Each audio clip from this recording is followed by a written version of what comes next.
வணக்கம் மக்களே. கவிஞர் வாலியை பிடிக்கும்னா நம்ம சேனலை சப்ஸ்கிரைப் பண்ணிக்கோங்க.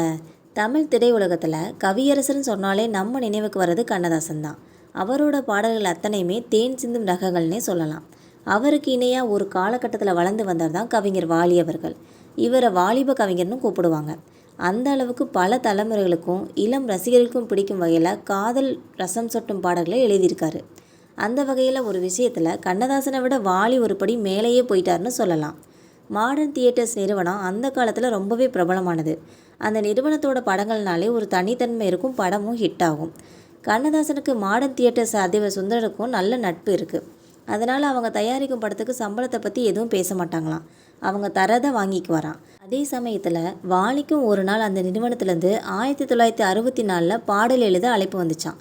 அந்த நிறுவனம் கொடுக்குற சம்பளம் வாலிக்கு குறைவாக இருக்குன்னு மறுத்துட்டாராம். சம்பளம் இவ்வளோ தந்தால் தான் பாடல் எழுதுவேன்னு கோரிக்கை வச்சுட்டாராம் வாலி அவர்கள். அதை கேட்டதும் மாடர்ன் தியேட்டர்ஸ் நேரம் அவரை போக சொல்லுங்கன்னு திருப்பி அனுப்பி வச்சுட்டாங்களாம். இதுக்கப்புறமா வாலி அவர்கள் சென்னைக்கு வந்துட்டாங்க. ஒரு வாரம் கழித்து அதே நிறுவனத்திடம் மீண்டும் அழைப்பு வந்திருக்கு.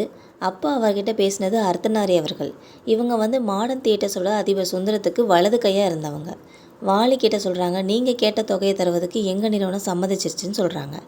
ஆனால் மொத்த பாடலையும் பாடிட்டு தான் சென்னைக்கு திரும்பணும், அதுவரை சேலத்தில் தான் தங்கியிருக்கணும்னு சொல்கிறாங்க. வாலி அவர்களும் அதுக்கு சம்மதிக்கிறாங்க. இதுக்கப்புறம் பாடல் எழுதி முடித்ததும் உங்கள் பாஸை நான் பார்க்கணும்னு வாலி அவர்கள் அர்த்தநாரிக்கிட்ட சொல்லியிருக்காங்க.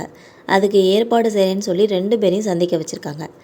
அந்த நேரத்தில் சுந்தரரோட தோட்டத்தை பார்த்துட்டு அவர் மேலே வாலிக்கு ஒரு மரியாதை வந்துருச்சு. அப்போது வாலி தன்னோட சம்பள டிமாண்டுக்காக ரொம்பவே வருத்தப்பட்டாராம்.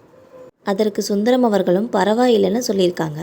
இதை தொடர்ந்து அந்த நிறுவனத்தோட 3 படங்களுக்கு பாடல் எழுதும் வாய்ப்பும் வாலிக்கு கிடைத்துள்ளது என்பது குறிப்பிடத்தக்கது.